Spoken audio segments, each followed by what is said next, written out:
President Trump proposed sending troops to the U.S.-Mexico border to stop illegal immigration. Speaking at a lunch with Baltic leaders on Tuesday, Mr. Trump said he'd already discussed the idea with Defense Secretary Jim Mattis. Here's CBS News Chief White House correspondent Major Garrett.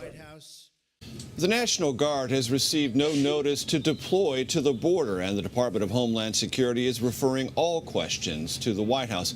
For their part, South American diplomats said the idea of placing the U.S. military on the southern border would generate hostility toward Mr. Trump, and it would create solidarity with Mexico at next week's Summit of the Americas in Peru. Tanya?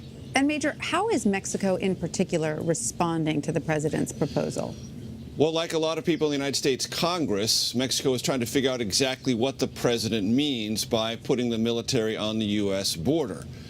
This, as my piece indicated, has been done before with National Guard forces that did no law enforcement work whatsoever, were unarmed, and were there as technical, logistical, and clerical support for the Border Patrol. If that's what President Trump is talking about, it would be consistent with what has happened under previous administrations. We don't know anything about whether it's the National Guard or the actual U.S. military. If it were the U.S. military, the president would run into federal law that dates back to the Reconstruction era after the Civil War, in which the U.S. military is prohibited from enforcing any domestic law in the United States.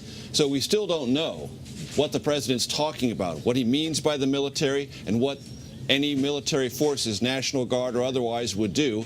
Lawmakers want to know. The Mexican government wants to know. I can tell you some people in the White House would like to know as well. A lot of unanswered questions there. Now, Major, aside from the proposed military action, is the White House working on any new immigration legislation? No, it's really just hectoring Congress about what the president says are non-existent laws or bad border laws. A lot of kind of inflammatory rhetoric in the last 3 or 4 days on this topic.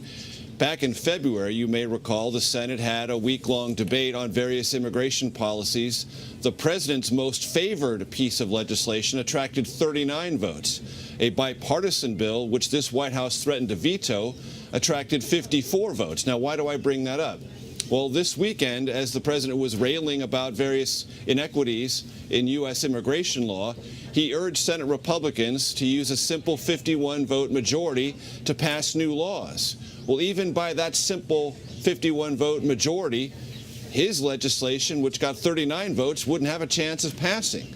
But the bipartisan legislation he threatened to veto, obviously with 54 votes, would have. So